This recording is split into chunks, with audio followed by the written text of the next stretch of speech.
Pode ser Jesus, povo de Deus, glorificamos ao Senhor, por essa manhã, como o pastor Eduardo mesmo disse, a maior escola teológica que existe é a Escola Bíblica Dominical. Aqui nós extraímos lições que nós vamos levar para a nossa vida, toda a nossa vida. Tem muitas coisas que às vezes nós conquistamos e perdemos, mas o conhecimento da palavra de Deus, como disse o próprio salmista, se não me falha a memória, Salmo 119, ele diz assim: escondi a palavra do Senhor no meu coração para não pecar contra ti.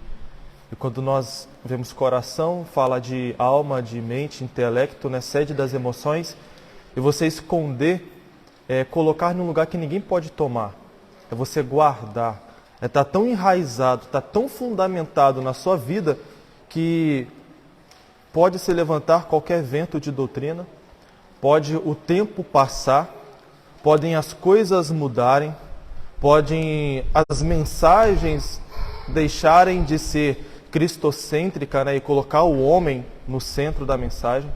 Pode algumas coisas começarem a ser feito vista grossa, mas a palavra de Deus ela continua sendo única, verdadeira. Ela é mais atual. Mesmo sendo escrita há mais de 2000 anos atrás, ela é mais atual do que o jornal que vai sair amanhã, do que os noticiários que irão sair, quem sabe daqui a 10, 20, 30 anos. Porque a palavra de Deus fala de coisas que foram, coisas que são e daquelas que ainda hão de acontecer. Existem alguns que dizem assim, mas a palavra de Deus ela é antiga. A palavra de Deus, o Antigo Testamento principalmente, não tem mais proveito algum. E nós quebramos essa argumentação no trimestre passado, quando estudamos sobre os profetas menores, aqueles que quase não vemos uma pregação, Ageu, Amós, Obadias. Quando nós estudamos sobre cada uma daquelas palavras, Naum, e vemos que cada um daqueles ensinamentos que tivemos aqui, eles se encaixam perfeitamente com o tempo que estamos vivendo, com a situação da igreja. Como o próprio apóstolo Paulo ele declara, o Antigo Testamento, os ensinamentos que passaram, eles servem de parâmetro, eles servem de direção para as nossas vidas, porque Deus ele continua sendo o mesmo. Então nessa manhã nós teremos mais uma lição preciosa, como as outras que também tivemos, e cada uma delas se completam. Nós estamos estudando o Sermão do Monte. Fizemos a primeira lição como se fosse uma introdução dos outros assuntos e agora nós vamos esmiuçando, discorrendo sobre a estrutura do Sermão do Monte, que é dito pelo nosso Senhor, que é o caráter da igreja e é o caráter do cristão. As atitudes que nós devemos tomar, sendo o sal da terra, a luz do mundo, as bem-aventuranças, cada uma daquelas que nós devemos tomar sobre as nossas vidas, como tivemos na lição passada, a importância de não guardarmos ressentimento, mágoa de alguém, porque isso pode trazer prejuízos para a nossa vida espiritual. E a medicina também comprova que isso também traz prejuízos para a saúde. Muitas pessoas hoje morrem de câncer, de AVC, por conta de mágoa, de ressentimento, de coisas não resolvidas na sua vida. E isso é a raiz para desenvolver males, depressão. Hoje, é falado muito de ansiedade, tudo isso tem a ver com uma conotação espiritual. E nessa manhã nós estaremos estudando mais uma lição acerca da estrutura do Sermão do Monte. Peço à igreja que se coloque de pé. Estaremos estudando a lição de número 5.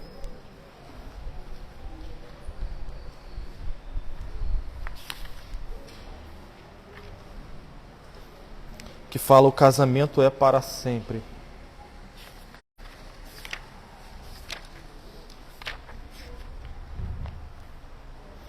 Vamos lá, os irmãos acharam lá? Título da lição: o casamento é para sempre. Texto áureo: assim não são mais dois, mas uma só carne. Portanto, o que Deus ajuntou, não separa o homem. Mateus 19:6. A verdade prática diz assim: a vontade de Deus para o casamento é que ele seja vitalício. Na continuidade do Sermão do Monte, Jesus condena o adultério. A leitura bíblica em classe está registrada no Evangelho de Mateus, capítulo 5, Estaremos lendo do verso 27 ao verso 32. 27 diz assim: Ouviste que foi dito aos antigos, não cometerás adultério.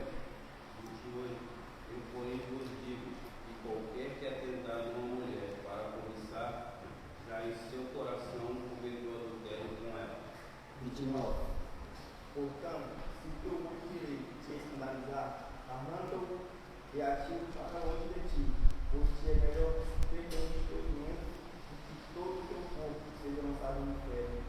30. E se a tua mão direita te escandalizar, corta e atira para longe de ti, porque te é melhor que um dos teus membros se perca do que todo o teu corpo seja lançado no inferno. 31. Também foi dito: qualquer que deixar sua mulher, que lhe dê carta de desquite. 32. Eu, porém, vos digo que qualquer que repudiar a sua mulher, a não ser por causa da prostituição, faz que ela cometa adultério, e qualquer que casar com a repudiada comete adultério. Amém. Quero pedir ao presbítero David que faça essa oração ao Senhor. Amém.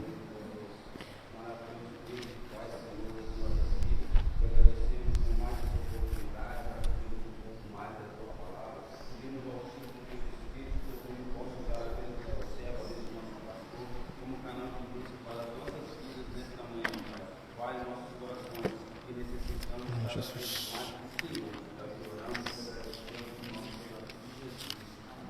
Amém. Glórias a Deus. Muito obrigado. Nessa manhã nós teremos uma lição que fala sobre casamento, como o próprio título mesmo diz. O casamento, ele é para sempre. Eu quero entrar na introdução já, para a gente ganhar tempo, por causa do horário, e aqui a gente pode discorrer um pouco melhor sobre o que será tratado nessa manhã. A introdução diz assim: no Sermão do Monte, em que Jesus evidencia a justiça e o caráter dos discípulos, acima da postura dos escribas e fariseus, a preservação do casamento foi muito bem destacada. Ao evocar o 7º mandamento, no caso, não adulterarás, a intenção do mestre é colocar o casamento no seu devido lugar, como foi designado pelo próprio Deus. Na continuidade do seu ensino, Jesus expressa que tudo começa no coração. Assim cai por terra as teorias quanto ao divórcio, as evasivas criadas por aqueles que pensam em se separar do seu cônjuge, visto que os que realmente são dominados pelos valores ensinados por Cristo procuram em tudo a preservação da pureza da vida conjugal e do verdadeiro lar cristão. Em Mateus 5, 27 e 32, Jesus esclarece que não há espaço para uma moral dupla, como deseja uma sociedade degenerada. Nessa lição, antes mesmo de irmos para o primeiro tópico, nós precisamos deixar algo entendido aqui, que é o seguinte: o casamento, ele não é apenas um acordo entre um homem e uma mulher. Todas as vezes que nós vemos falar sobre casamento na Bíblia, ele tem um parâmetro, ele tem uma estrutura. O casamento, ele deve ser heterossexual, ou seja, entre um homem e uma mulher. O casamento, ele é monogâmico, ou entre duas pessoas apenas. Embora nós vamos ver no Antigo Testamento a poligamia, aquela coisa de o homem ter várias mulheres, não foi uma vontade perfeita de Deus, mas nós vemos no decorrer dessa lição que é como se entrasse numa exceção, embora não fosse um mandamento, não fosse uma lei, mas era como se fosse uma exceção. Mas na nova aliança ela deixa de existir, no novo mandamento que Jesus ele traz, no novo concerto que Jesus faz com Israel, e isso agora engloba também nós, os gentios, a igreja do Senhor. Isso deixa de existir. E o casamento, ele é uma instituição criada por Deus. Um dos altos um dos atos mais sagrados diante de Deus é a aliança. Independente se é uma aliança de um acordo ou se é aliança matrimonial. E nós vemos no tempo em que estamos vivendo que a sociedade secular, que essa modernidade que muitas pessoas estão vivendo, pelo fato de alguns anos para cá, às vezes é mais rápido você fazer um divórcio do que você fazer um casamento. A sociedade, as leis naturais, as leis dos homens, deixaram de olhar para o adultério como se fosse um crime, e hoje o máximo que pode acontecer, o máximo, talvez é um processo por danos morais, algo desse tipo, mas deixa de ser crime, principalmente na cultura que nós estamos inseridos. Dentro do Islã não é assim, no Oriente Médio não é assim, continua sendo visto da forma como o Antigo Testamento ainda relata, mas nós, como a Igreja do Senhor, como povo de Deus, como Jesus mesmo disse, como participantes do seu reino, nós temos a obrigação, não é uma opção, é um mandamento da parte de Deus, que nós devemos preservar aquilo que a palavra de Deus ensina.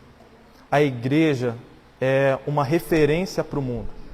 De forma alguma, nós podemos olhar para a palavra de Deus e pensar que ela muda de acordo com o tempo, pensar que ela muda de acordo com a sociedade, pensar de que ela pode ser flexível, porque o mundo hoje não vê mais da mesma forma como nós ensinamos, como a palavra de Deus ela declara. O casamento ela é uma instituição criada por Deus, não foi pelos homens, não foi por Adão, não foi por Eva. Então, se é uma instituição criada por Deus, as regras do casamento não cabem a mim, não cabe aos líderes mundiais, não cabe a líderes convencionais, não cabe aos rabinos de Jerusalém, não cabe à seita farisaica, essênia, zelótica, enfim, qualquer seita israelita que existisse na época, qualquer outra que possa existir hoje, as regras do casamento pertencem unicamente àquele a quem criou, que é Deus.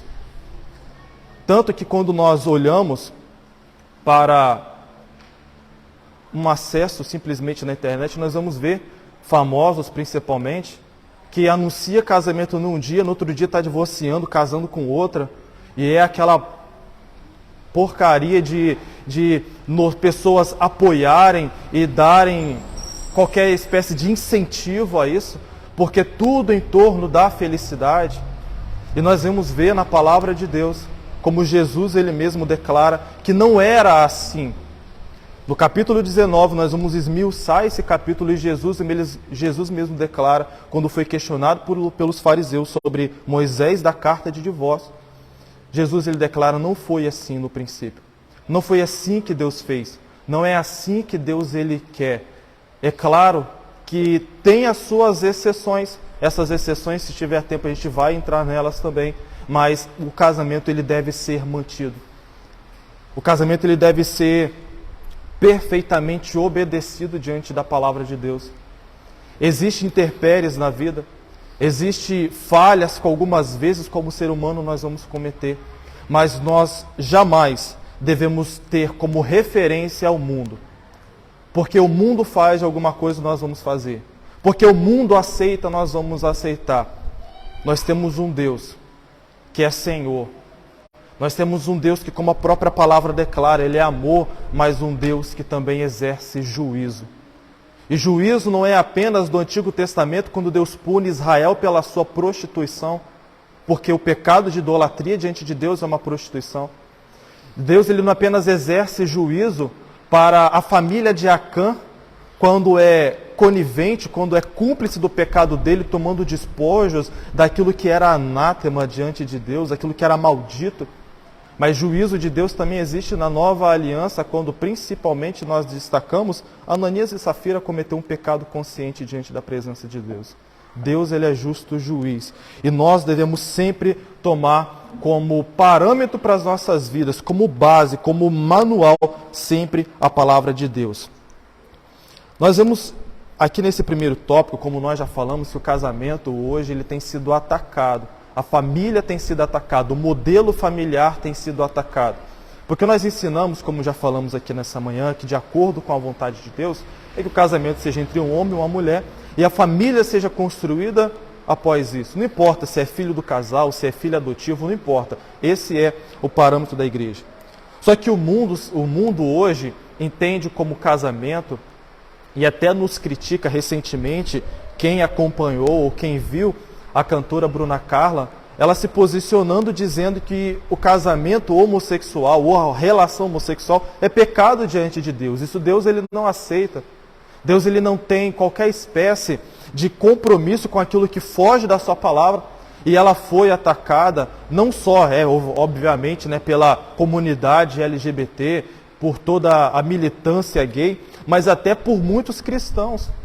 Por muitos gospel, vamos falar a verdade, que não tem cristianismo nisso, por muitos da comunidade gospel, do mundo gospel, também atacou ela de intolerante, de homofóbica, daquela coisa toda, porque Deus ele permite o amor, Deus ele permite a expressão da felicidade. Só que nós vemos que, como servos do Senhor, e nós aqui, principalmente como protestantes, nós devemos assumir uma função, que é protestar contra o pecado. Não é excluir o pecador, não é apedrejar o pecador, mas é pregar contra toda a espécie de pecado e mostrar que há um caminho de arrependimento, de que há um caminho de salvação. O pecado não é o último estágio na vida do homem, da vida da mulher, da sociedade. Existe uma outra oportunidade, que é Jesus Cristo. E muitas pessoas influentes no mundo gospel se posicionam a favor, porque hoje tem a moda do cancelamento. As pessoas, principalmente que são influentes nesse meio digital, de redes sociais, se elas se posicionam contra aquilo que o mundo gosta, ele perde espaço. O conteúdo que ele publica deixa de ser acessado. Só que, como Jesus mesmo ele disse, se nós fôssemos perseguidos por amor a ele, e toda mentira dissesse contra nós, por amor a Cristo, nós seríamos vistos diante de Deus. Ele chega até um extremo, dizer que se nós chegarmos até perder a nossa vida, por amor a Cristo, a vida verdadeira nós encontraremos, que é os céus. Não vale a pena. Não vale a pena ir contra os princípios de Deus para agradar o mundo. Não vale a pena ir contra a palavra de Deus para ser aceito no meio secular. Não vale a pena ir no oba-oba para que mantenha-se uma posição de status.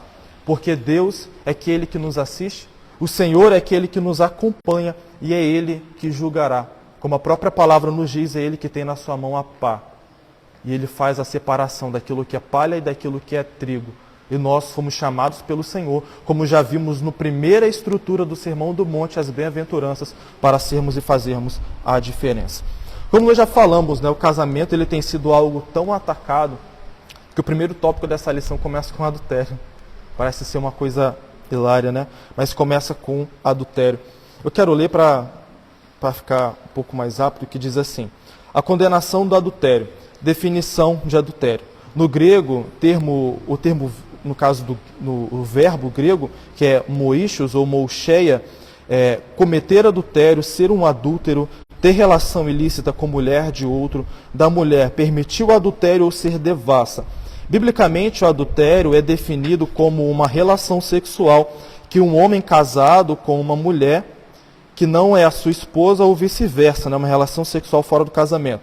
A idolatria era chamada figuradamente de adultério. Jamais se deve pensar que as ordens divinas em relação ao adultério fossem pesadas demais. Na verdade, por meio dessas prescrições da lei, o que se colimava era preservar o casamento, a fidelidade conjugal à família. O mandamento não adulterarás trata-se de um dique de que preserva a fidelidade conjugal, a família, a célula máter da sociedade. Então, a definição de adultério é moucheia, ou moicheol. É um termo grego que se encontra também dentro de uma outra expressão, enfim. Termos gregos para nós não vai fazer diferença alguma, porque não traz qualquer espécie de edificação. Mas é só uma definição para mostrar para a classe que, independente da cultura que for ser ensinada, ela é como parâmetro esse termo. E diz que, desmiuçando ou trazendo de uma outra forma mais compreensiva, o adultério é um ato sexual cometido fora do casamento, que seja praticado pela mulher ou pelo homem, ter relação com outra pessoa que não é o seu cônjuge. E isso nós vemos na palavra de Deus, que não apenas o ato explicitamente, no caso, praticado, mas a idolatria diante de Deus também é visto como um ato de adultério, porque é como se fosse uma prostituição espiritual. Idolatria espiritual seria, uma prostituição espiritual seria substituir a figura de Deus, a pessoa do nosso Senhor, por outros deuses. Isso é visto em Jeremias e no livro de Ezequiel também é visto dessa forma, o Senhor se referir à nação de Israel dessa forma, que eles estavam adulterando, que eles estavam se prostituindo, trocando o Senhor, o verdadeiro Deus, por outros deuses. E a palavra aqui do Senhor nos mostra que jamais nós devemos pensar que as ordens divinas em relação ao adultério, elas são pesadas demais. Porque como nós vamos ver no decorrer dessa lição, o adultério ele é algo que traz não apenas uma quebra de aliança com Deus, mas também ele coloca em risco a aliança do casamento. Mas trazendo, no caso apenas desse primeiro subtópico, a definição de adultério. Adultério, para quem não sabe, é a relação ilícita, sexual, dentro do casamento, quer seja praticado pelo homem ou praticado pela mulher. Porque como a própria palavra do Senhor declara, o apóstolo Paulo mesmo diz isso, cada homem tem a sua mulher e cada mulher tenha o seu marido.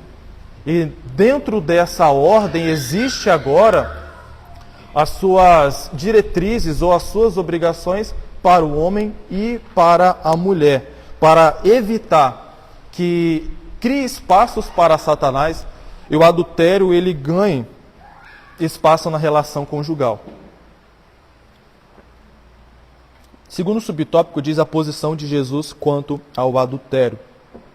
Para Jesus, a gênese, ou o início do adultério, está no coração, começando com o olhar cobiçoso e pensamentos impuros que levam à prática sexual ilícita. O posicionamento do mestre vai além de tudo o que do Antigo Testamento era permitido ao homem divorciar-se de sua mulher.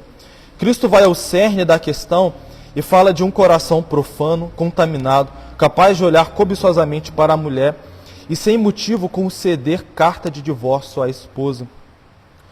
No seu sermão, Jesus evidencia a importância do homem e mulher abster-se de pensamentos impuros, tanto fora ou dentro do casamento, pois dessa forma se consegue manter a pureza em 3 níveis, sexual, moral e social. Precisamos ter a consciência de que perante Deus, como bem expressou Cristo, uma intenção errada é tão pecaminosa quanto um ato. Por isso devemos sempre buscar pensamentos puros e bons.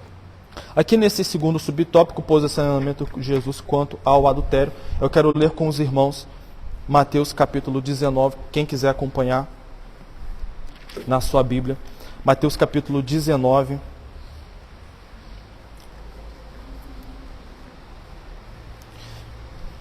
Mateus 19 diz assim: E aconteceu que, concluindo Jesus esses discursos, no caso a parábola sobre o credor incompassivo, dirigiu-se aos confins da Judéia além do Jordão, e seguiram-no muita gente e curou-lhes ali. Então chegaram aos pés dele os fariseus, tentando e dizendo-lhe: É lícito ao homem repudiar sua mulher por qualquer motivo? Ele, porém, respondendo, disse-lhes: Não tendes lido que no princípio o Criador os fez macho e fêmea? E disse-lhe: Portanto, deixará o homem pai e mãe, unirá a sua mulher, e serão 2 numa só carne. Assim não são 2, mas uma só carne, portanto que Deus ajuntou, não separa o homem. Disseram-lhe eles: Então por que mandou Moisés dar-lhe carta de divórcio à repudiada? Disse-lhe ele: Moisés, por causa da dureza do vosso coração, vos permitiu repudiar vossa mulher, mas ao princípio não foi assim. Eu vos digo, porém, que qualquer que repudiar sua mulher, não sendo por causa da prostituição ou adultério, e casar com outra, comete adultério.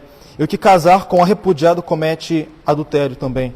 Disseram-lhe os seus discípulos: se assim é a condição do homem relativamente à mulher, não convém casar. Ele, porém, lhes disse: nem todos podem receber esta palavra, mas só aqueles a quem foi concedido.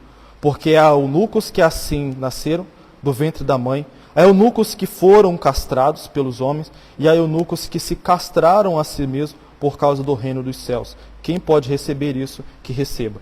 Jesus, ele, como o próprio comentarista, ele coloca o posicionamento de Jesus quanto ao adultério.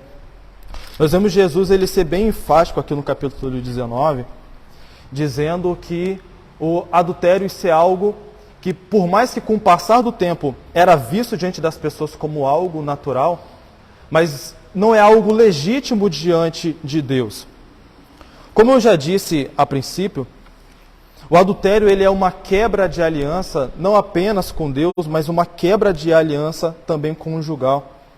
A aliança é algo tão forte diante de Deus que, citando o exemplo, se não me engano, no livro de Samuel, 1º ou 2º Samuel, no período do reinado de Davi, Israel atravessa por um período de fome, de escassez de alimento. E quando Davi vai procurar saber o que aconteceu, o Senhor revela a Davi que foi uma quebra de aliança que fez com que essa escassez, que esse juízo ou esse castigo chegasse até ele também no seu reinado. E quando Davi procura entender qual foi a quebra dessa aliança, ele descobre que Saul, no período do seu reinado, ele manda matar os gibeonitas. Gibeonitas eram um povo heveu, que há 400 anos antes do reinado de Davi, havia feito uma aliança com Josué. No período, Josué ele foi enganado, porque esses gibeonitas eles falaram para Josué de que eram de um outro povo distante, não eram vizinhos de Israel, vizinhos do acampamento de Israel. E ali eles fazem uma aliança com Josué, e Josué promete diante de Deus que não iria atacá-los, que iria protegê-los caso acontecesse alguma coisa. Josué ele deixa de consultar ao Senhor, ele deixa de buscar a Deus para fazer essa aliança, e a aliança agora já está feita. 400 anos depois, Saul manda matar os gibeonitas e Deus ele cobra a quebra dessa aliança. Davi ele fica assim: poxa, mas não foi eu que quebrei. O que eu tenho a ver com a aliança que foi quebrada com Saul? Mas Deus ele declara: a punição continua sobre a sua casa. Não porque apenas você vai suceder o reinado de Saul, mas porque você se casa com a filha de Saul. Mostrando que a quebra de aliança por outra pessoa atinge aqueles que não quebraram. A quebra de aliança não atinge unicamente aquele que quebrou, mas também, consequentemente, aqueles que estão após esse. Davi, então, procura os gibeonitas e procura entender o que eu posso fazer. Ele declara que possamos fazer para ter o perdão de Deus por a quebra dessa aliança, que nós podemos fazer para vocês. O rei dos gibeonitas, ele fala, então, que fossem entregues 7 homens para que esses fossem enforcados, para que a aliança pudesse assim, então, perder esse termo punitivo diante da presença de Deus. Então, como os irmãos podem ver, a aliança é algo que é mantido diante de Deus, mesmo quando feita sem consulta ao Senhor. Porque em nenhum momento nós vamos ver Deus ele quebrando a aliança. Deus ele renova a aliança, mas Deus ele não quebra a aliança. Deus ele faz uma aliança com Abraão, de que Israel seria a nação escolhida do Senhor, o povo de Deus, aqueles que levariam a bandeira do nome do Senhor. Israel se prostitui, peca, abandona o Senhor e falha, mas em nenhum momento Deus ele quebra essa aliança. Ele envia o juízo, ele envia castigo, mas a aliança se mantém, e até o dia de hoje a aliança se mantém. Por mais que eles deram motivo para que a aliança fosse quebrada, Deus ele não quebra uma aliança que ele firma. E trazendo dentro do casamento não é diferente.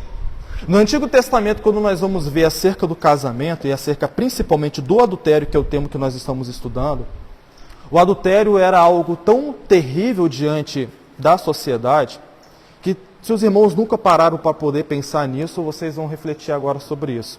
Abraão ele era casado com Sara, obviamente, mas também ele eram meio-irmãos. E a dado momento, como a própria palavra do Senhor declara, Sara era uma mulher muito bonita. Era uma mulher muito bela. E Abraão, temendo pela sua vida, ele dizia a Sara que se alguém perguntasse, era para falar que eles eram irmãos. Não era para falar que eles eram casados. Porque ele temia que matassem ele para poder ficar com Sara. Naquela época, o entendimento daquelas pessoas, o escrúpulo acerca do adultério era tão alto que eles preferiam considerar um homicídio do que considerar um adultério. Porque se soubessem que Sara era a mulher de Abraão, aqueles homens iam preferir ter a culpa da morte do que ter a culpa do adultério. Portanto, quando Abraão chega no Egito e que lá o faraó toma conhecimento de que Sara é irmã de Abraão, não é declarado que eles são casados, ele imediatamente ele quer Sara como mulher. E nós vamos ver a consequência de tudo aquilo ali que acontece, as enfermidades que chegam naquele lugar, os males que acontecem, porque, na verdade, eles eram casados também. E diante de Deus, obrigado, irmão. E diante de Deus, a aliança do casamento será algo muito forte, continua sendo no dia de hoje. Davi, no período em que ele comete o adultério com Betseba, ele prefere a morte de Urias e ter a culpa da morte de Urias sobre ele, do que ser revelado o adultério que ele teve com ela. Não porque a pena de um adultério era a mais terrível, né, era a morte, mas porque o entendimento do adultério era algo tão terrível diante da sociedade, que ele preferia ter diante de Deus a culpa da morte de Urias, do que todos soubessem que ele havia cometido um adultério. Então o adultério, não apenas no Antigo Testamento, mas para hoje, isso é algo tão terrível, que não é visto apenas diante dos olhos de Deus como algo ruim, mas até os olhos da sociedade, o adultério, isso é algo terrível. Mas dependente do período que for, diante de Deus, isso continua sendo visto como algo repugnante. Deus, ele odeia o adultério. Deus, ele odeia aqueles que entram por esse caminho, porque, como a palavra do Senhor declara, ele não apenas traz malefícios para a vida do casal, para a vida da família. A quebra dessa aliança não traz apenas prejuízos para o casal, mas também para a família, para os filhos, para aqueles que estão vivendo dessa união. Porque, como nós já dizemos, a igreja é um parâmetro para o mundo, a igreja é uma referência. E hoje, quando nós olhamos em muitos lugares, isso é visto como algo banal. Isso é visto como algo que deixou de ter a sua relevância diante de Deus e entrou como se fosse no campo natural. Se quiser aceitar, aceita, né, diante da sociedade, como as pessoas mesmo falam, se não quiser, segue a sua vida. E as pessoas vão construindo famílias em cima de derrotas, vão construindo relacionamentos em cima de coisas que não foram resolvidas, em cima de coisas que não foram tratadas. E hoje, diante da sociedade, isso é muito mais visto do que era antigamente. Então, diante de Jesus, como a própria palavra do Senhor declara, isso não pode ser visto como algo pesado. A traição, a infidelidade não é algo que fere apenas os princípios de Deus, mas fere também a moral diante da sociedade. Isso fere tudo aquilo que foi construído como família, isso rompe muitas das vezes a comunhão, a confiança, e não vale a pena qualquer momento de prazer. Não vale a pena. Não vale a pena trocar aquilo que você construiu diante de Deus por aquilo que você ainda não sabe o que será. Não vale a pena colocar em risco a sua comunhão com Deus, porque o adultério fere diretamente a nossa comunhão com Deus, porque além de ser pecado, a própria palavra do Senhor declara em Apocalipse que os adúlteros ficarão fora do reino de Deus. Não vale a pena colocar em risco a nossa salvação por qualquer momento de prazer, por qualquer momento fora do casamento, como o próprio apóstolo Paulo declara, que cada homem tome sua mulher, cada mulher tome seu marido e vivam felizes com aquilo que vocês construíram. No capítulo 19 que nós lemos aqui, Jesus ele aumenta a régua, porque como estudamos na lição do pastor Adrielton sobre as leis, Jesus ele mesmo declara que ele não veio para cancelar a lei, ele não veio para aniquilar a lei. Ele veio para aperfeiçoar, para atualizar. O único momento que nós vamos ver a lei sendo atualizada é através de Jesus e, consequentemente, também através daqueles que foram inspirados por Deus para trazer a palavra. Qualquer outra fora daquilo que já está estabelecido por Deus é querer colocar outro fundamento acima daquele que já foi colocado. Qualquer outra alteração da lei já está escrita e qualquer outra que venha hoje não é válida, a não ser aquela que a palavra do Senhor mesmo já trouxe. Jesus ele foi questionado pelos fariseus, porque na época o adultério não era apenas algo praticado, o sexo ilícito, né? O sexo praticado fora do casamento. Diante de Jesus, os fariseus chegaram e questionaram a ele sobre o que havia acontecido no passado, com Moisés dando carta de divórcio às mulheres, ou aos maridos também. Porque se dizia da seguinte forma, em Deuteronômio 24, a partir do verso 1, se não me engano, até o verso 4, fala um pouco sobre isso.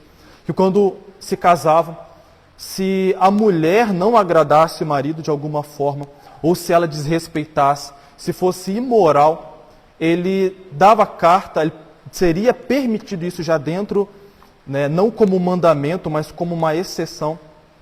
Era permitido dar carta de divórcio. Porque o que era feito? Os camaradas casavam com as mulheres e chegava a dado momento, ele não queria mais aquela mulher, ele não queria mais ficar com aquela pessoa, ele deixava ela de lado, ele repudiava ou a desprezava, deixava abandonada em algum lugar, sem qualquer provisão de alimento, de veste ou de qualquer necessidade básica que ela tivesse, e ele se casava com outra mulher.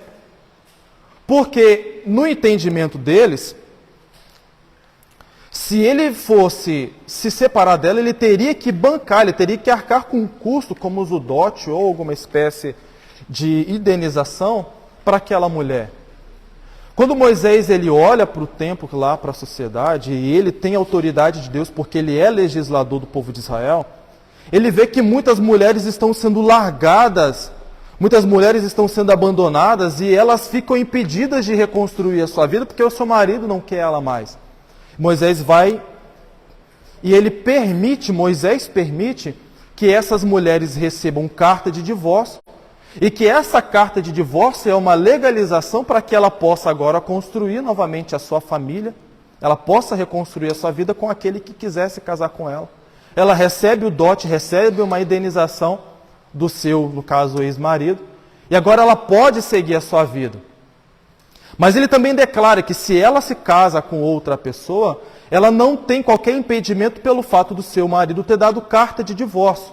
Mas enquanto ele nega a carta de divórcio, se ela casa com outra pessoa, isso é adultério, porque não foi dado carta de divórcio.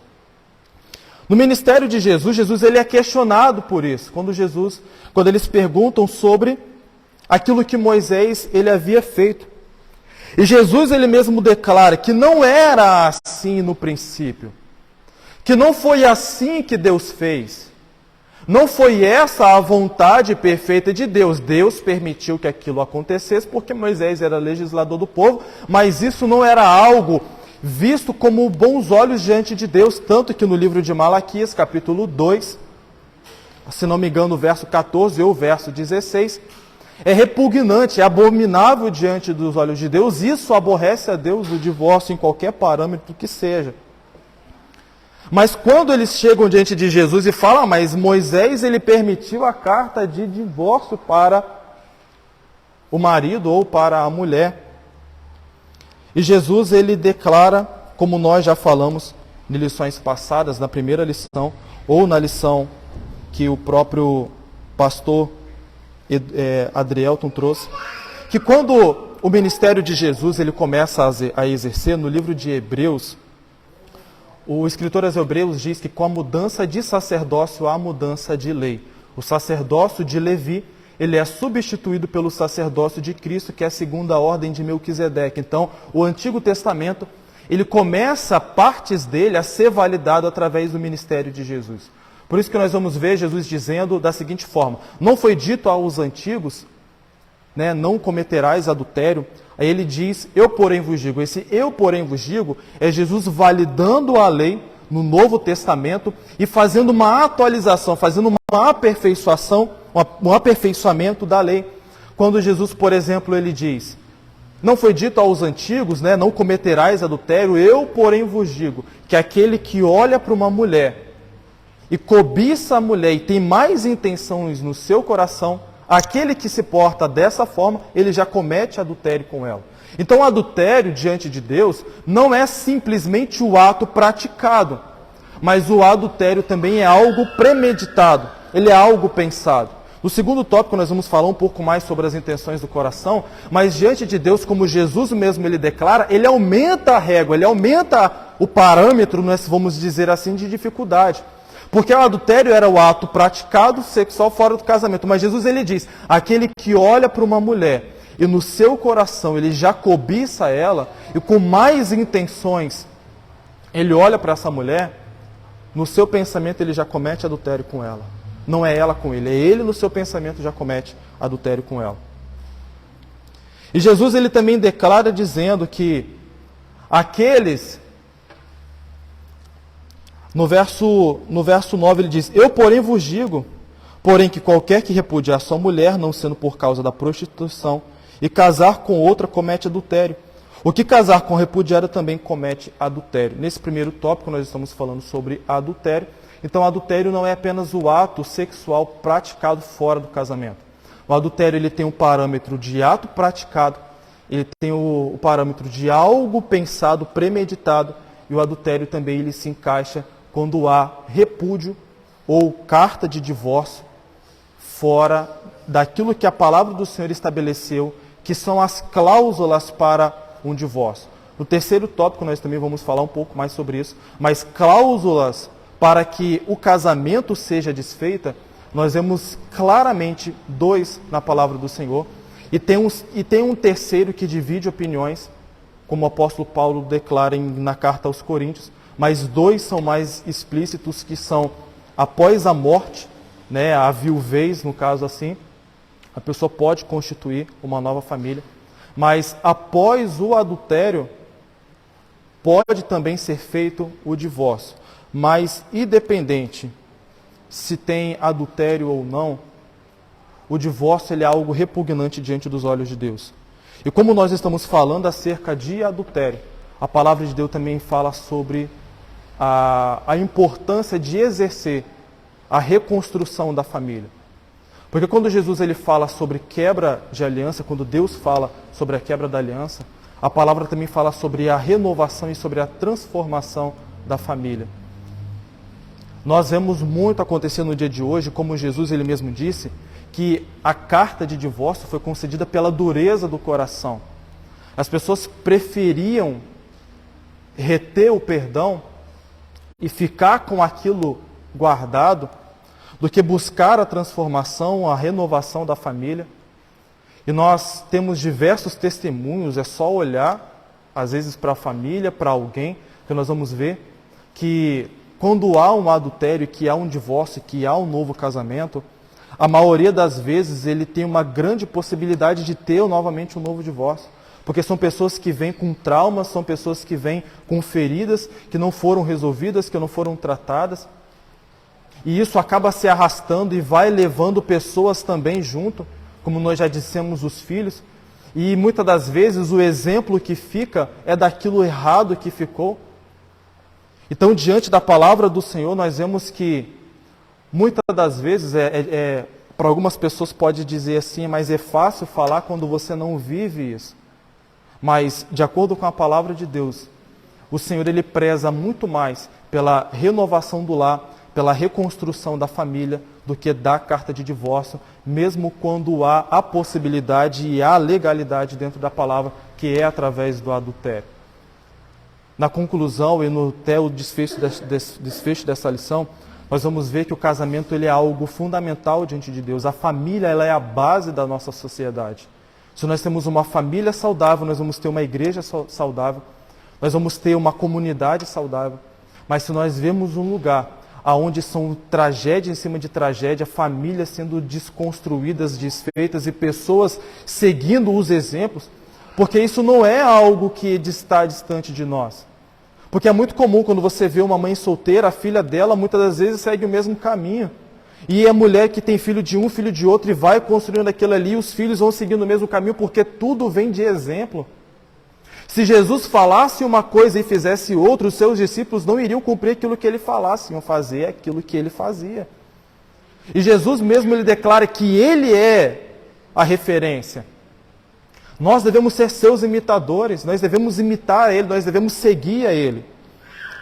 Então, como nós vemos aqui nesse primeiro tópico, o adultério ele não é apenas o ato sexual praticado de forma ilícita, mas o adultério também configura diante de Deus quando há qualquer espécie de divórcio dentro da família, não sendo, é claro, pelo adultério, e aquele que se casa novamente, ele comete adultério. Como nós já falamos, tem as regras de exceções e nós vamos ver no decorrer dessa lição sobre as regras de exceções. No terceiro tópico nós já estudamos sobre os males do adultério e nós vamos agora para o segundo tópico, que é o que rege o coração, regerá o corpo. Primeiro subtópico diz, o que procede do coração. O pecado não está restrito apenas ao ato, mas também ao pensamento impuro, maligno, cuja fonte é o coração. Do hebraico, coração fala do homem interiormente, vontade, alma, inteligência. Trata-se do lugar dos desejos, das emoções e paixões. No seu aspecto figurativo, o coração refere-se ao caráter moral. Aqui nesse segundo tópico, nesse primeiro subtópico, fala o que procede do coração. No livro de Tiago, capítulo 1, do verso 14 ao verso 15, diz que cada um é atraído, é tentado ou engodado segundo a sua própria cobiça. A palavra do Senhor nos diz que nós devemos guardar o nosso coração, porque é deles que procede a saída para a morte, para a vida. O nosso coração é que vai, o nosso coração, quando digo é mente, é intelecto, é sede das emoções. É através dele que nós vamos reconhecer o Senhor como o Senhor, o nosso Deus como o Salvador, como o nosso líder, o Deus Supremo, aquele que rege as nossas vidas. Ou é no nosso coração, na nossa mente, que nós vamos negar ao Senhor e viver distante da presença de Deus. Jesus, ele mesmo declara que aquele que tem os pensamentos, o adultério praticado na mente, porque quando os fariseus, Jesus ele diz isso, porque quando os fariseus, eles circulavam com a cabeça erguida para dizer que não estavam olhando para as mulheres. Mas Jesus, sendo conhecedor dos pensamentos, Jesus sabendo aquilo que estava nos seus corações, Jesus ele vê que mesmo eles dizendo que não estavam olhando, mas os seus pensamentos estavam aquilo que era o ato impuro, que era cobiça, que era a intenção de praticar o sexo ilícito. Por isso que Jesus ele disse que não é apenas o ato praticado, mas também a intenção configura como adultério diante de Deus. Mas não apenas dentro do casamento. Qualquer pessoa, se é casado, se é solteiro, se é viúvo, não importa o que seja, nós devemos guardar o nosso coração diante da presença do Senhor, porque é dele que vai proceder, é dele que vai vir a origem se nós vamos servir a Deus ou não. É de lá que vai vir a direção se nós vamos estar diante de Deus de forma que agrade ao Senhor ou não. Porque como Jesus ele mesmo declara para Nicodemos, aquele que não tem o novo nascimento, ele não pode ver, ele não pode nem sequer herdar o reino de Deus.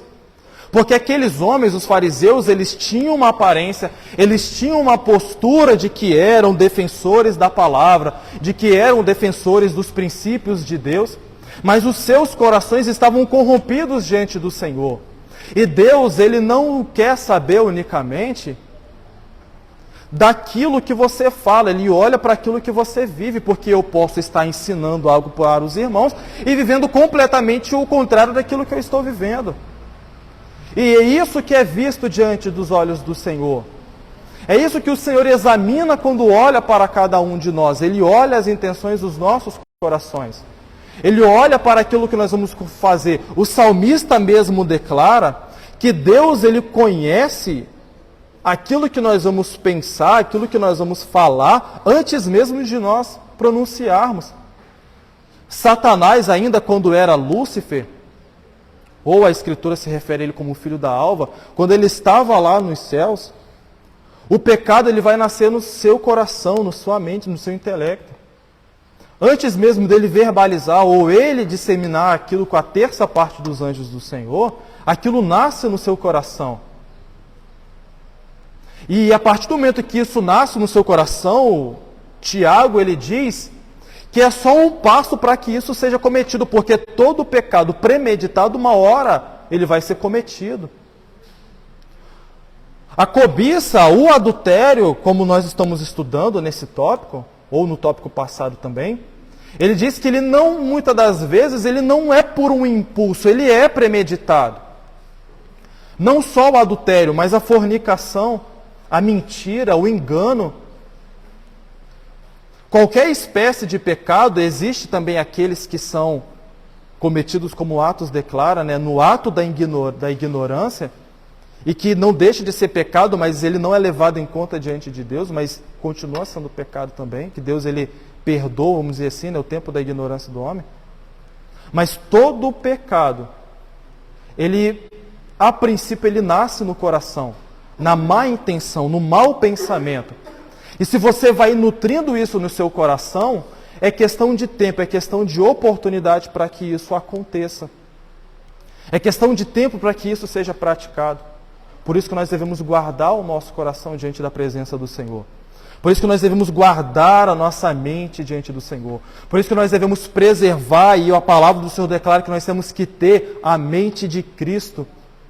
Por que ele diz que nós devemos ter a mente de Cristo? Porque tendo a mente de Cristo, nós fechamos, nós isolamos tudo aquilo que tenta nos corromper, tudo aquilo que tenta macular a nossa vida diante de Deus, a nossa comunhão com o Senhor. Porque o que mais importante para nós é a nossa santidade diante de Deus, é o nosso relacionamento com o Senhor, é a nossa vida diante da presença de Deus. E se eu, a partir do meu coração, permito que a raiz do pecado, que a raiz de todos os males me alcance, isso consequentemente vai atingir outras pessoas. Porque se eu não tenho comunhão com Deus, se eu permito que a intenção do pecado de um ato a ser praticado, isso vai refletir também na família. Isso vai fazer com que a pessoa trate de forma grosseira, trate de forma ruim, com maus tratos, aquele que estão dentro de casa, porque a raiz do pecado já está lá. Ele vai querer criar situações, ele vai procurar situações para alcançar aquilo que ele precisa, que é um pretexto. Quantas vezes nós já não fizemos algo semelhante a isso? Esperamos só uma palavra para poder descarregar algo que já estava guardado. Estava esperando, né? Existe muitas pessoas que são assim. Tem um problema, esse problema não é tratado, ele fica ali guardado no coração. E só fica esperando um momento. E no momento que chega aquela oportunidade, descarrega aquele caminhão de entulho, de porcaria, de coisa que estava guardada e não foi tratada. Fala de coisas que já tem tanto tempo que você nem lembra, mas como não foi tratado, ficou guardado no coração de alguém. E como a palavra do Senhor mesmo nos diz, nós devemos guardar os nossos corações. Nós devemos ter o cuidado com aquilo que nós guardamos aqui, porque a amargura pode nos conduzir também à morte espiritual e à morte física. Quantas pessoas hoje cometem suicídio? Quantas pessoas hoje entram por um caminho que muitas das vezes sozinhos não tem volta porque não foi tratado situações na sua vida?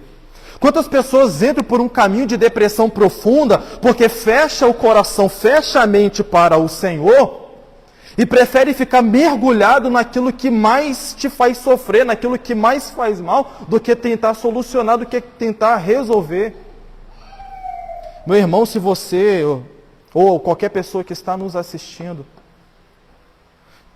se existem situações na sua vida que você não busca tratar, não busca solucionar diante de Deus, isso não vai atingir unicamente a você, mas isso atinge diretamente as outras pessoas que estão com você. Quantas pessoas que nós vemos que durante a sua infância ou durante a sua vida guarda mágoas de alguém, de um pai, de uma mãe, de um familiar, nega, retém o perdão, e isso acompanha durante toda a sua vida.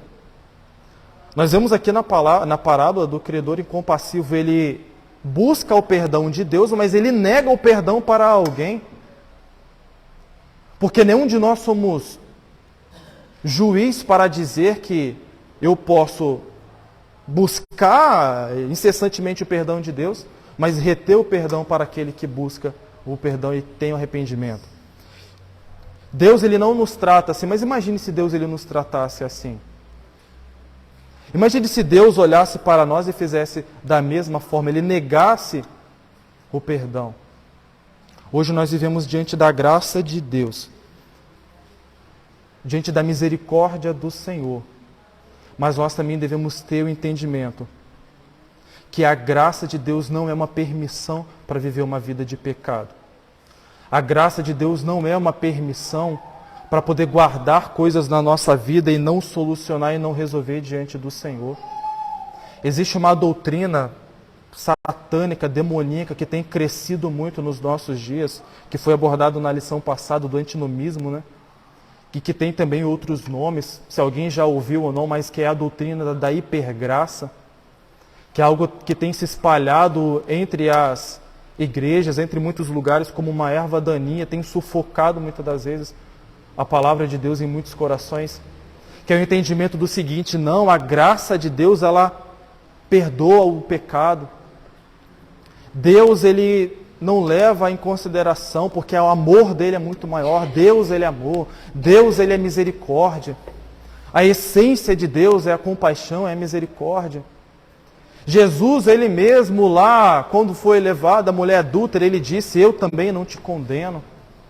E isso tem se espalhado na vida de muitas pessoas, porque nós vemos muitos por aí, e igrejas, e pessoas do mundo gospel, entrando por esse caminho. Não, Deus, ele ama o amor, expressado de diversas formas.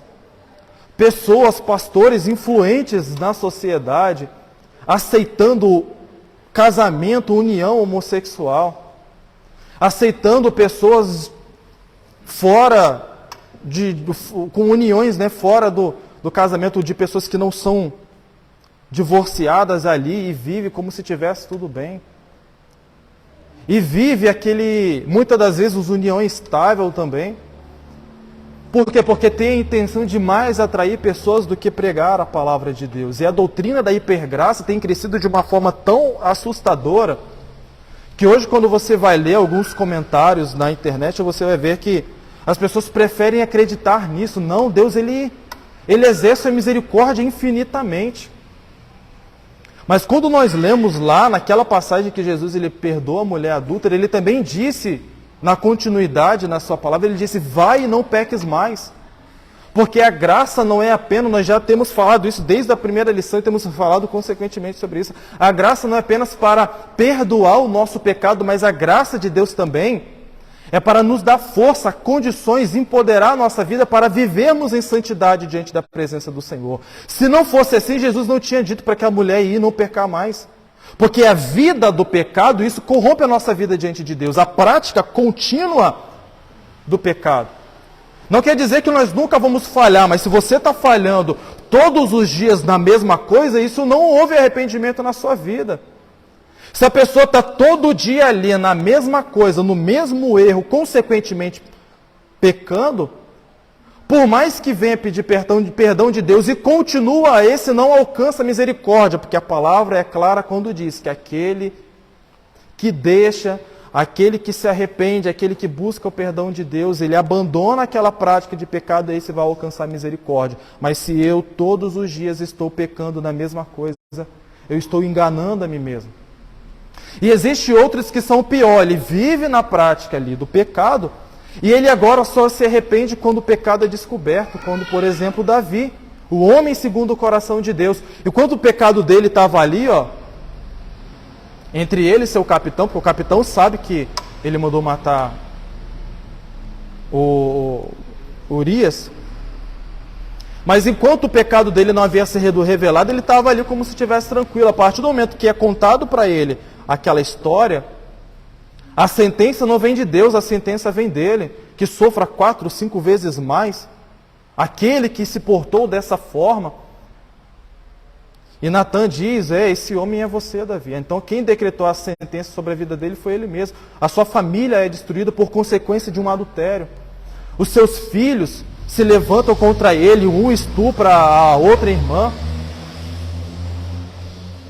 Se não me engano, Absalão, ele toma o trono de Davi, ele adultera com todas as esposas, as concubinas de Davi, em plena praça pública, ele arma uma tenda lá, e todas as concubinas de Davi ele comete adultério.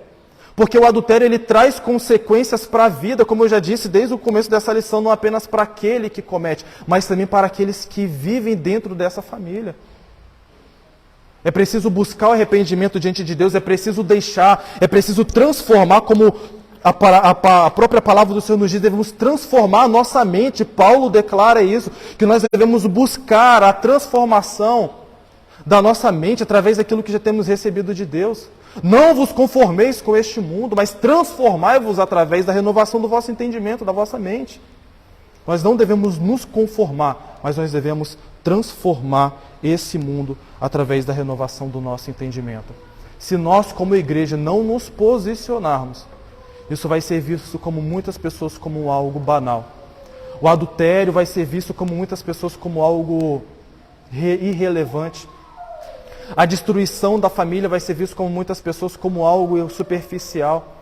E como nós já vimos, Deus ele não permite, isso não era visto com bons olhos diante de Deus. Como Jesus mesmo declara, não era assim e também agora não será mais assim. O terceiro tópico diz sobre a indissolubilidade do casamento. Diz o casamento na perspectiva bíblica. Sabemos que o casamento é a mais fundamental de todas as instituições sociais.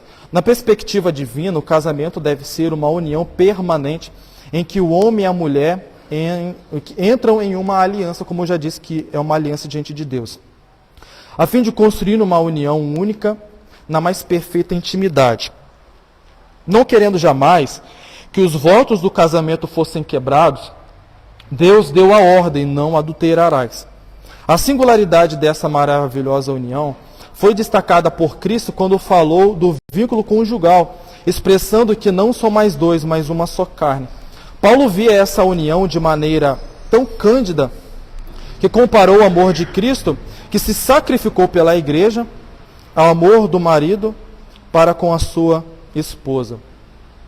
Nesse primeiro subtópico aqui do terceiro tópico, diz que o casamento na perspectiva bíblica e sobre a indissolubilidade do casamento. Como nós mesmos falamos, o casamento ele é uma aliança feita diante de Deus. Ou se há alguém que pensa que a cerimônia religiosa é apenas para ser algo bonito, para tirar uma foto ali naquela coisa bonita, não é dessa forma. O casamento ele é, além de uma união do casal, é uma união com Deus. Porque todos aqueles que casaram ouviram que Cristo ele precisa fazer parte da união. Cristo ele precisa fazer parte do nosso casamento se nós quisermos ter um casamento feliz, se nós quisermos ter um casamento saudável. Para todos aqueles que pensam também em construir a sua família, que pensam em constituir um casamento, tem que ter no seu entendimento que o casamento ele foi feito por Deus para ser algo eterno. É claro que, como nós já falamos anteriormente sobre as exceções, existem coisas que acontecem na vida que vão fazer com que o casamento ele venha a ser dissolvido. E quais são essas coisas que acontecem para o casamento ele vir a ser dissolvido? O primeiro ponto é a morte. Quando as pessoas se casam, a própria palavra do Senhor nos diz que aquilo que Deus une não separa o homem. E quando eu digo o que Deus une não separa o homem, não está falando sobre uma certidão de casamento. Porque alguém pode dizer, não, mas se não separa o homem, como é que o juiz vai lá e vai fazer a certidão de casamento? Quando a palavra diz que aquilo que Deus une não separa o homem, está falando sobre a aliança do casamento. Por mais que você venha casar e amanhã depois você venha se divorciar, por mais que tenha uma certidão de casamento, existe ainda uma aliança diante de Deus. E para essa aliança ela vir a ser quebrada é através da morte. Quando um dos cônjuges ele morre, essa aliança ela tem esse rompimento. E aquele que está viúvo, ele tem agora uma legalidade diante da palavra de Deus, para também assim agora, se quiser, construir uma nova família, reconstruir a sua vida e viver aquilo que planeja. Existem pessoas que depois da viuvez preferem viver sozinho, porque não encontra às vezes espaço para uma outra pessoa. Existem diversas situações, mas há uma legalidade. Dentro disso que a palavra do comentarista sobre a indissolubilidade, existe sim algo que vai dissolver, que vai ter esse rompimento, que é através da viuvez. Mas também existe um outro ponto que é através do adultério. O adultério ele faz com que essa aliança seja quebrada, como nós tratamos naquele primeiro tópico todinho. E Jesus ele mesmo disse que foi concedido pela dureza do coração a carta diante dessa situação. Mas a palavra do Senhor sempre declara, e irmãos, pelo amor de Deus, nós não estamos aqui dizendo ou incentivando o divórcio porque houve adultério. Nós não estamos aqui dizendo que você deve fazer, embora seja um direito, nós não estamos aqui afirmando isso. Eu sei da responsabilidade que eu tenho em ministrar essa mensagem, essa lição, em dizer para você que existe sim uma oportunidade diante de Deus de haver uma reconstrução.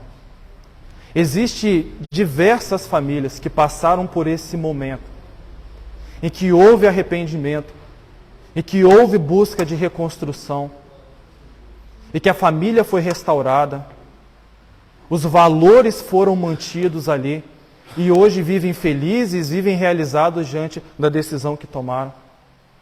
É um direito, é claro, como a própria palavra diz, eu não vou contra, quem disse foi Jesus e não eu, de que há sim esse precedente para o divórcio após a infidelidade conjugal. Mas nós sempre como a igreja do Senhor, como pastores, como líderes, como formadores de opinião, como é falado, nós sempre incentivamos a permanência da família, a indissolubilidade do casamento, a reconstrução do lar. Porque é isso que realmente Deus ele quer para as nossas vidas. Mas aqui também nessa lição fala que o casamento ele é algo que deve ser mantido de acordo com aquilo que a palavra do Senhor nos ensina, diante do amor, do companheirismo, da fidelidade, para que o casamento ele venha a ser feliz, para que o casamento ele alcance aquilo que a palavra do Senhor nos ensina. Existem princípios que nós devemos praticar, porque não é porque você casou agora que você vai ficar esperando que o outro te faça feliz e você viver uma vida egoísta, porque existem muitas pessoas que entram no casamento com um pensamento egoísta. Não, eu quero casar para me ser feliz. Mas o casamento ele é muito mais do que isso, você casa com a intenção, principalmente, de você fazer o outro feliz. E isso, consequentemente, vai gerar felicidade também na sua vida.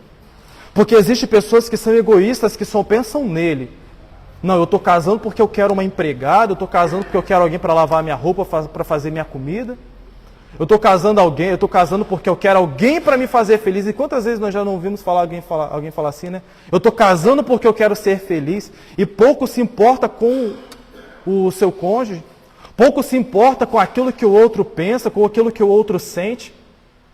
E nós, como nós já falamos aqui, o casamento diante da presença do Senhor é algo que precisa ser levado com a suma importância.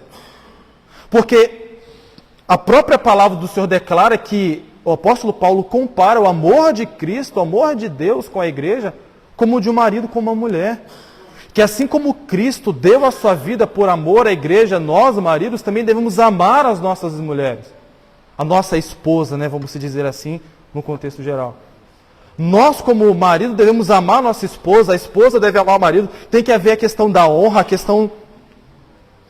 Todos aqueles princípios. A própria palavra diz, né, que a mulher sábia, ela vai edificar a casa, mas ela edifica com aquilo também que o marido fornece, com aquilo que o marido dá, com aquilo que o marido entrega. Porque para que o casamento ele venha a ser algo indissolúvel, Não é apenas um que vai fazer, mas são os dois. Porque são pessoas que pensam diferente e é preciso haver uma concordância, é preciso haver um consenso para que o casamento possa perdurar, para que o casamento possa alcançar esses patamares diante da palavra do Senhor, como ela mesma declara, sendo uma união firme, sendo uma união constante. Vai ter as intempéries da vida? É claro que vai ter. Não existe aquele casamento que não tem briga, que não tem desentendimento, porque às vezes você quer fazer uma coisa, o outro quer fazer outra. Às vezes você quer, quantas vezes já você quis comprar um móvel de uma cor, o outro quis comprar um móvel de outra, e isso pode virar um motivo de discussão. Quantas vezes já teve um desentendimento? Não, a gente tem que comprar isso hoje. Aí o outro olha assim, não, hoje não é o tempo, a gente tem que comprar um pouco mais à frente, porque as coisas estão apertadas, e não, eu quero comprar isso hoje. Então, isso vai existir, a dificuldade, a briga, o desentendimento, isso vai existir dentro do casamento. E nós vemos muitas pessoas que diante de algum desentendimento, preferem entrar por uma outra via do que a não ser da reconciliação e da reconstrução. Existem pessoas que vivem ali diante de algumas intempéries, como nós mesmos já falamos, diante de alguns problemas, e não prefere tratar, como nós já falamos, vai guardando aquilo ali, e no momento em que aquilo explode, muitas das vezes agora já não tem mais como resolver. Fecha a mente, fecha o coração, cauteriza de uma forma tão grande que qualquer conselho que é dado, às vezes as pessoas não mais recebem. Porque o casamento, como nós já falamos, ele pode sim ser um mar de rosas, mas também vai ter os seus espinhos algumas vezes. Mas nós precisamos sim manter, nós precisamos sim cumprir, nós precisamos honrar aquilo que nós recebemos do Senhor. No capítulo 19, Jesus ele disse aos seus discípulos que essa era a condição que Deus estabeleceu para o casamento. Nós temos o direito de ser felizes, mas diante daquilo que Deus estabeleceu. Nós temos o direito de ser felizes, mas se nós tomamos a decisão de casar, nós devemos obedecer aquilo que a palavra do Senhor mesmo diz. Porque Jesus ele declara que qualquer aquele que repudiar a sua mulher, se divorciar da sua mulher, não sendo por prostituição ou por adultério, e agora constitui um novo casamento, esse comete adultério. Como o apóstolo Paulo mesmo diz, diz o Senhor e não eu. O apóstolo Paulo, ele declara, em Coríntios, capítulo 7, se não me falha a memória, e quando ele é questionado, eles enviam, a igreja de Corinto envia algumas perguntas para ele responder, ele entra nesse assunto sobre o matrimônio, sobre o divórcio, sobre o novo casamento, e ele fala da seguinte forma, que existem situações de pessoas que são do mundo, não conhecem a Cristo, se casam e agora vêm para Cristo. A partir do momento que essas pessoas vêm para Cristo, ou que um dos dois vem para Cristo, um exemplo, o marido aceita Jesus e a mulher não quer servir ao Senhor. Não significa que porque você aceitou Jesus e a sua mulher não quer servir a Jesus, que você tem que largar ela, não. Você tem que se divorciar dela, não. Porque o apóstolo Paulo diz que maior é aquele que está com você do que aquele que está com ela. Então o casamento ele pode ser santificado por aquele que está na presença do Senhor. Porque existe algumas pessoas que dizem assim, poxa, agora eu aceitei Jesus, meu marido não quer ser crente, então eu tenho que separar. Quantas outras doutrinas que existem por aí que falam isso? Mas o apóstolo Paulo mesmo, ele refuta isso dizendo que se você aceitou Jesus, o seu marido ou a sua mulher não quer ser crente, não quer servir ao Senhor, mas não te impede de servir a Deus, você deixa ele lá, você vai seguir a sua vida com Deus. O seu casamento ele vai ser santificado porque você serve a Deus. Mas, se aquele que é constituído ali, o cônjuge, não quer servir a Deus, te impede de servir ao Senhor, o apóstolo Paulo declara que se esse quiser partir, quiser ir embora, que você também não precisa segurar, você deixa ele ir, você deixa ela ir, porque através disso, você ganha a legalidade de você reconstruir a sua vida. Porque como Romanos mesmo, Atos mesmo declara, que o período da ignorância do homem isso não é levado em conta diante de Deus, mas a partir do momento que nós temos ciência, isso vai ser prestado conta diante do Senhor. Mas a partir do momento que você casou com alguém, quando você era do mundo e você vem para a presença do Senhor, e esse quer separar, porque eu não quero ter você uma mulher crente, porque quando a gente era do mundo, a gente ia para o forró, e bebia, e usava droga, os casos mais extremos, né? Ia para casa de prostituição, igual acontece em muitos casais por aí, que se relacionam com outras pessoas. Parece com uma coisa ilógica, mas acontece aos montes isso. Mas agora o outro quer servir a Deus, o outro quer ser crente. Paulo declara que aquele que não quer servir ao Senhor, quer ir embora, você não precisa segurar, deixa aí. E você agora tem liberdade para você construir a sua vida. Mas, entretanto, todavia, se você se casa, né, você casou com a pessoa lá do mundo, você veio para servir ao Senhor, e por opção sua, você quer se separar dessa pessoa, que você não se case novamente, por causa do reino de Deus, porque você tem ciência disso, porque você tem informação, você tem conhecimento da palavra de Deus agora. Tanto que quando Jesus ele declara, os apóstolos eles disseram, mas poxa, então é melhor ficar sozinho. Porque se a partir do momento que é constituído o casamento e a indissolubilidade há no casamento, ou há as exceções que pode dissolver o casamento, é através da morte, é através do adultério, ou é através daquele que não serve a Deus e quer ir embora, então quer dizer que se eu sou casado, eu não amo mais a minha mulher e eu quero me separar dela, como Jesus mesmo ele declarou, eu não posso me casar novamente. E ele diz, aqueles que podem receber essa palavra, que receba.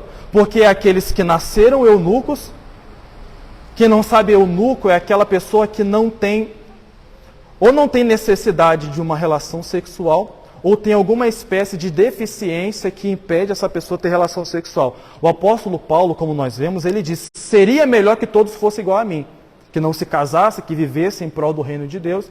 Mas se você não consegue, é melhor você casar do que abrasar. É melhor você se casar, você ter a sua mulher, você ter o seu marido, do que você viver como os filhos de Eli, fornicando, adulterando por aí afora. Então você vai, já que você quer casar, você tem a sua mulher, você tem o seu marido.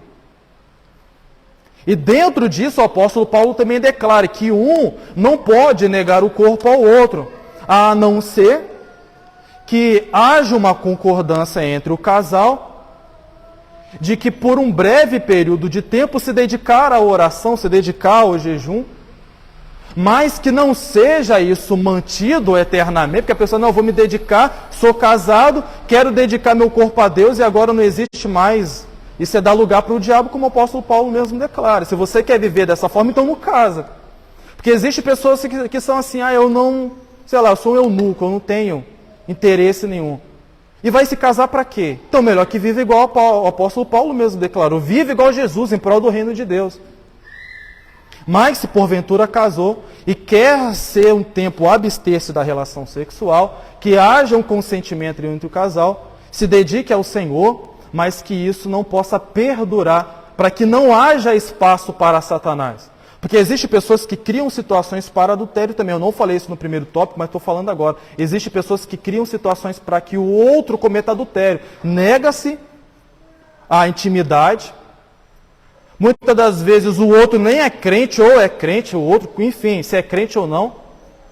A pessoa já está ali, muitas das vezes, num relacionamento que quer dar fim, mas como a palavra do Senhor tem os seus parâmetros, tem os seus princípios, ele prefere criar uma situação de adultério para que ele possa agora casar de novo. E quantas vezes nós já não ouvimos falar isso?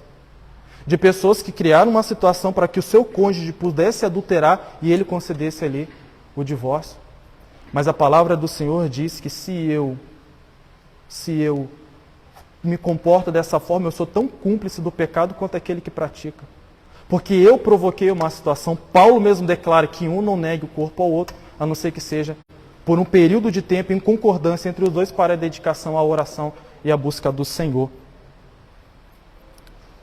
E Jesus ele continua dizendo, né, que aqueles que nasceram eunucos, há aqueles que por opção se fizeram eunucos pelo reino de Deus, ou seja, igual, por exemplo, o apóstolo Paulo, que preferiu ficar sozinho do que se casar. Mas há aqueles que foram feitos eunucos. Aqueles que foram feitos eunucos são aquelas pessoas que muitas das vezes nós vemos no período dos reis, de que eles colocavam alguns homens para tomar conta do harém, das concubinas, enfim, dos reis. Eles castravam aqueles homens para que eles não tivessem relações sexuais com as suas concubinas e as suas esposas. Ou se elas tivessem qualquer interesse, né, pela aparência da pessoa, uma atração física, isso não era praticado porque aqueles homens eles foram feitos eunucos. Mas como Jesus ele mesmo declara, eu, porém, vos digo, qualquer que repudiar a sua mulher, não sendo por causa da prostituição, e casar com outra, comete adultério. E o que casar com a repudiada também comete adultério. Disseram-lhe os seus discípulos, se é assim a condição do homem relativamente à mulher, não convém casar. A partir do momento que nós tomamos consciência disso, nós entendemos que o casamento ele é indissolúvel. O casamento, como eu disse, é uma instituição criada por Deus. Não sou eu que dou as regras, não sou eu que abro exceções. As exceções vêm da palavra de Deus e as regras vêm da palavra de Deus, porque o casamento é uma instituição de Deus. Ah, mas eu não estou vivendo feliz nesse casamento. Como eu já disse, o amor, ele é um mandamento diante da presença de Deus. O amor não é algo que acontece involuntariamente. Eu vi a pessoa e me apaixonei à primeira vista. Ah, eu não queria te amar, mas eu te amo perdidamente. Isso não é. Como a própria palavra do Senhor diz, amor é um mandamento. Jesus disse, amai vossos inimigos. Se Jesus ele manda amar, amor é um mandamento. Ninguém ama porque eu acordei amando o meu inimigo. Eu não gostava de você, meu inimigo, mas hoje eu te amo perdidamente. Não é dessa forma. O amor é um mandamento, é uma decisão. E nós vemos que existe, é claro, diversas formas de amor. O amor de Deus com o homem, o amor de o irmão com o outro, com seu semelhante. E existe o amor de um homem para uma mulher, cada um desses são diferentes um do outro. Mas Jesus ele ordena que nós devemos amar nossas esposas, as esposas amem os seus maridos, porque é uma orientação da palavra de Deus. Você quer que o seu casamento não seja falido, que o seu casamento não entre por um caminho de destruição, preserve, lute por aquilo que o Senhor tem te orientado. Não deixe chegar a um ponto que você ache que o fim é a melhor opção. Não deixe chegar a uma situação que você acha que vai ser melhor se você construir a sua vida com outra pessoa do que você tentar reconstruir aquilo que você já tem. Porque como nós vemos na palavra do Senhor Jesus, Ele mesmo declara, se for para você querer viver da forma que você quiser, então que é melhor que você seja eunuco, do que você corromper aquilo que já havia sido estabelecido pelo Senhor. Jesus ele disse, não foi assim no começo. Moisés permitiu pela dureza do coração, mas agora, na nova lei, na nova aliança, não será dessa forma. Ah, mas eu me casei com uma pessoa que me bate, né? Existem quantas situações que acontecem dessa forma? Eu me casei com uma pessoa que me agride, uma pessoa que me espanca, uma pessoa que me tortura. Então quer dizer que eu tenho que ficar casado com essa pessoa para o resto da minha vida? É aquilo que Paulo ele disse, para as mulheres não deixarem os seus maridos ou vice-versa. Mas se porventura, em Coríntios 7, ele diz, mas se porventura isso acontecer, porque nós devemos sempre orar pela reconstrução da família, mas se você entende, você vê que aquele outro que você está casado não quer reconstruir, que não quer, prefere te matar do que reconstruir a família com você, então que você, aquilo que Paulo diz, não é uma contradição, é um complemento. Que a palavra de Deus ela não se contradiz, ela se completa. Paulo ele diz que as mulheres não deixem os seus maridos. Mas se porventura, entretanto, você vê que não dá, você está sendo espancado, você está sendo torturado, você está sendo humilhado, e você já orou de todas as formas, e é que ele não quer cooperar para a reconstrução do casamento. Então que você tem diante da palavra do Senhor, você tem a autorização para você se divorciar, mas que você viva como eunuco. Você viva só em prol do reino de Deus. É melhor, como a própria palavra do Senhor declara, obedecer do que sacrificar. É melhor obedecer os princípios de Deus do que você pagar para ver aquilo que vai acontecer. Ah, mas caramba, e agora o que eu vou fazer? Eu me casei com alguém que estava divorciado. Eu sou casado com uma mulher, ou a mulher diz, né, eu sou casado com um homem, que o seu divórcio não foi por um ato de adultério. Que esse novo casamento não foi dentro daquilo que a palavra diz, né, diante de uma viuvez, ou daquele que não era servo do Senhor, não o abandonou, não foi pela fé. Então quer dizer que eu me casei com uma pessoa que se divorciou porque não amava mais o outro, e agora o que eu faço? Atos capítulo 17, verso 30, Deus ele não leva em tempo o período da ignorância. Não significa que não era pecado, mas Deus ele não leva em tempo o período da ignorância. Mas agora que há informação, agora que há ensinamento, é o que Jesus ele declara, o que a palavra do Senhor declara, que você lute pelo seu casamento, que você viva por aquilo que você construiu diante da presença de Deus, uma aliança diante do Senhor.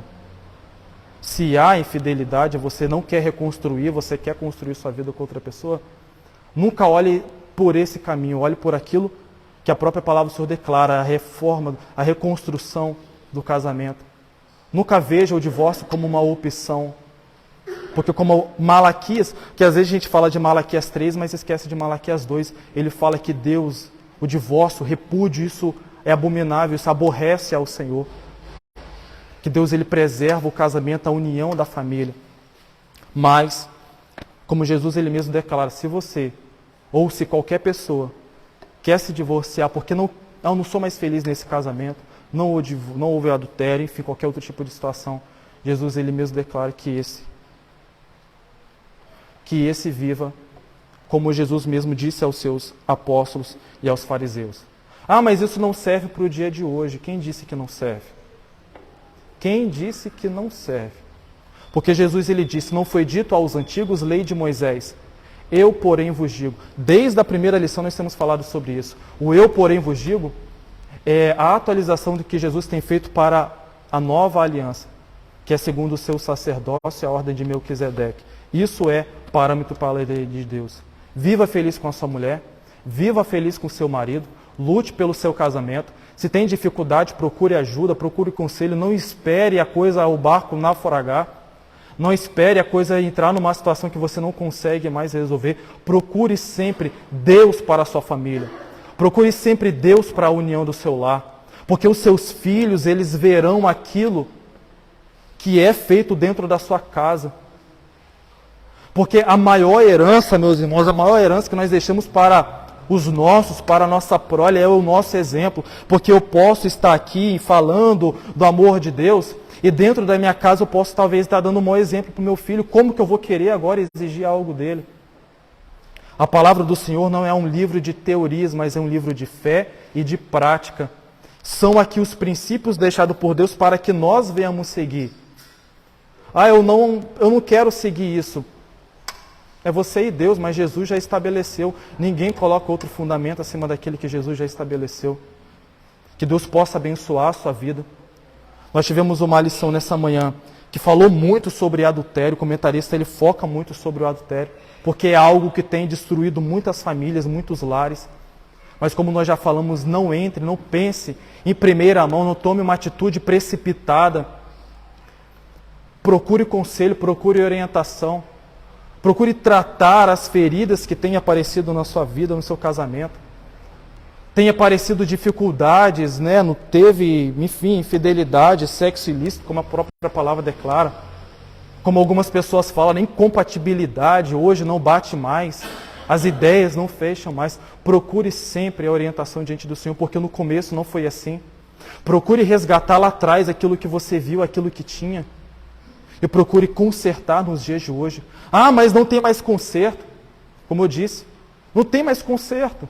O marido não quer cooperar, ele quer matar a mulher. Ah, o camarada, ele foi embora, ele não quer mais viver comigo. E como é que agora, como é que eu vou fazer? Como a própria palavra declara, se esse te impede de servir a Deus por amor a Cristo, enfim, você está livre, você vai viver a sua vida. Mas se é uma decisão que parte de você, como a própria palavra de Jesus declara, que é melhor que você viva só para ganhar o reino de Deus. Amém? Eu finalizo aqui a minha parte. Vamos para a conclusão. A conclusão diz assim: pela palavra de Deus, compreendemos que o casamento é para sempre, mas a sua construção depende de uma vivência com Deus em um relacionamento marcado pelo amor, frente aos problemas que possam surgir. O caminho não é o divórcio. Os cônjuges devem agir com boa vontade e sacrifícios, buscando sabedoria divina para que se volte a verdadeira harmonia com a presença de Jesus. É isso que nós, como Igreja do Senhor, precisamos lutar e defender pela união da família, pela união do casamento, para que venha a ser mantido nas nossas vidas, como nós já declaramos nessa manhã, os princípios basilares da palavra do Senhor, para que a igreja viva de uma forma saudável, para que venhamos ser uma referência para aqueles que nos observam, que Deus tenha cada dia mais parte na sua vida, na sua família, e você obedeça aquilo que nós temos de acordo com a palavra de Deus, tomando agora conhecimento de tudo aquilo que a palavra do Senhor foi declarada para nós. Amém? Eu agradeço essa oportunidade em nome de Jesus.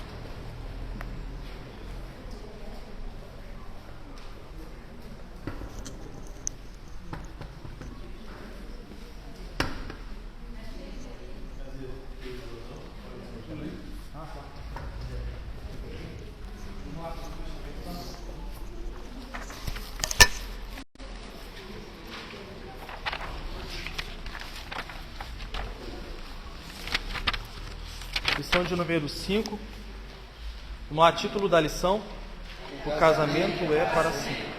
Texto áureo: assim não são mais dois, mas uma só carne. Portanto, o que Deus ajuntou, não separa o homem. Mateus 19, 6.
A minha contribuição hoje, mas eu acho essa matéria uma matéria bastante, das quais tem exceção da exceção, e essa exceção da exceção também não é para qualquer pessoa, tem assim um entendimento muito amplo que nos leva a algumas situações dentro da própria Escritura Sagrada, se não for bem explicado, abre precedente.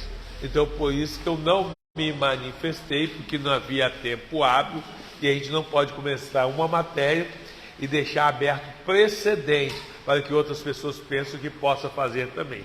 Esse é o motivo de eu não ter manifestado, porque eu não cheguei em tempo hábil, e se eu chegasse em tempo hábil, eu ia buscar também um espaço maior, porque é realmente uma matéria bem complexa. Mas a gente tem que entender uma coisa: Jesus veio para todos, tá certo? Amém? A pessoa se converteu, aceitou Jesus, pronto, o Senhor faz as mudanças necessárias na vida de quem quer que seja. Quero falar para os irmãos que nesta manhã participou dessa escola bíblica dominical a missionária Lucelena. A Lucelena, nós vamos batizá-la daqui uns dias. E a pedido dela, que ela tem medo de água, então nós vamos batizar assim, numa piscina mais raso possível, para que a Lúcia não fique assim constrangida com a quantidade de água, né? Assim, se fosse o Brian, ia querer ser batizado em alto mar, porque é aventureiro, gosta de muita água, né? Mas no caso da Lúcia, então nós vamos batizar a Lúcia numa piscina assim que ela sinta segura para isso. Mas já já a gente vai estar batizando a Lúcia. E não só batizando, batizar e enviá-la para o campo missionário, está sendo aberto as portas por aí fora. Vamos dar uns estudos para a Lúcia, preparar a Lúcia e enviar a Lúcia também. Viu? Pode olhar para mim, que eu estou falando sério. E as maiores verdades a gente fala sorrindo. As maiores verdades a gente fala sorrindo. Vamos ouvir as crianças então.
Seu Shaddai, adolescente.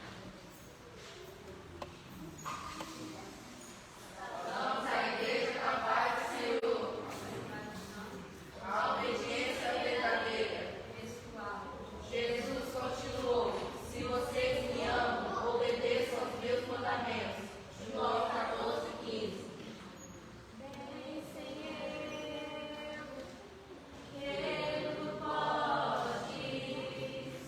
Nenhum dos teus planos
Ela e irmã Tereza estarão limpando o templo. Café da manhã. Irmã Regina, pastor Gesiel, diácono Breno, Edilar vão trazer a parte comestível. E cooperadora Alana, presbítero David e Brian vão trazer o café e as outras. Irmãos, se vocês puderem, quem ainda não pagou a revista até terça-feira, que eu preciso pagar no cartão. Quem não puder trazer hoje, pega terça-feira. Os obreiros, os professores, melhor dizendo, são R$15 e os alunos são 10.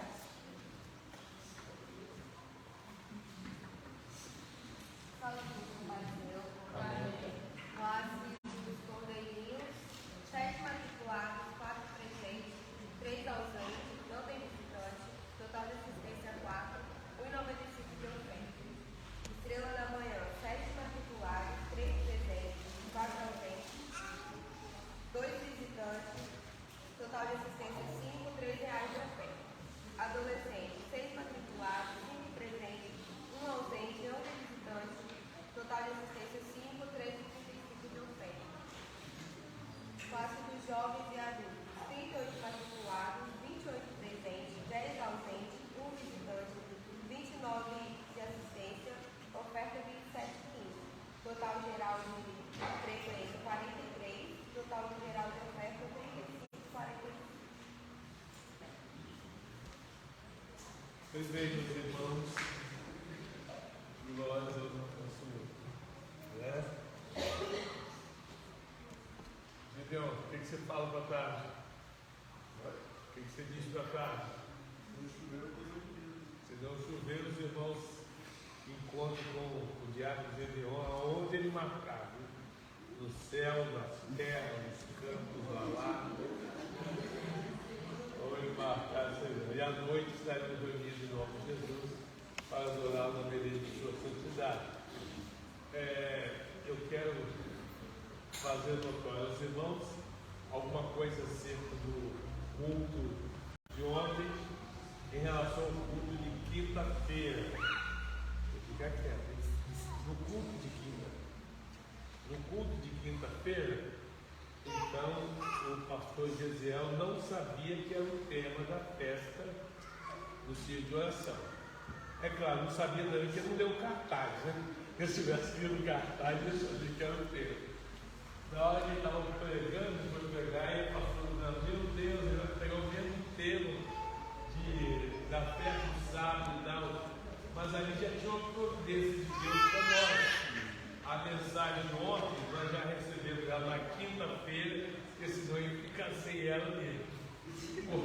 Quando se fala mensagem extra-petita, é porque se deu um tema para o pregador pregar, o pregador pregou outra coisa que não tinha nada a ver, né? Por isso que é esse, diferente daquilo que se né? Mas, enfim, assim, a festividade foi um sucesso, passando nela, mas a diaconisa tanto mostraram para nós, se quiser convidar as igrejas continuam vindo. As provadas para nós fizeram visita a algumas igrejas e conseguiram trazer essas igrejas até aqui. Então a gente espera que isso continue, não apenas da mocidade de situação, mas também da mocidade, para que cada atividade que a gente tiver, a gente possa tanto cooperar com os irmãos lá fora, como ter também a cooperação deles aqui. Então fica aí o nosso agradecimento à pastora Brunella, à organização e todas as irmãs do Círculo de Oração que contribuírem para a festividade de ontem. Vamos tocar de pé, vamos agradecer o pastor, convidar o pastor Biel para fazer esta oração, porque enquanto ele chega aqui em óculos, eu preciso fazer uma reclamação a ele. Depois da oração, tá? Tem outro? A barba a gente faz assim, né? Nem óculos, né? Escrachado, tipo assim. Ô Luiz, você não tem gilete em casa, não? Desse jeito. Fica à vontade. Nós vamos compadecer outro. Oremos. Eterno Deus, grandioso Pai, nós te agradecemos pela tua presença nesta manhã, mais uma oportunidade concedida, Senhor, de ter aprendido da tua palavra. Temos a certeza que sairemos daqui com o melhor conhecimento a respeito da palavra do Senhor. Peço que o Senhor continuar abençoando a cada um, meu Deus, das igrejas, para os bons dias dessa manhã.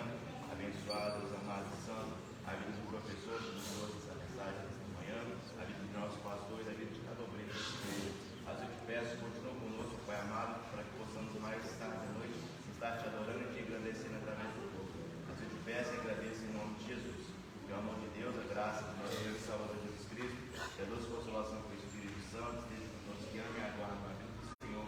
Vamos em paz, que Cristo Jesus nos abençoe. Está terminado em nome de Jesus.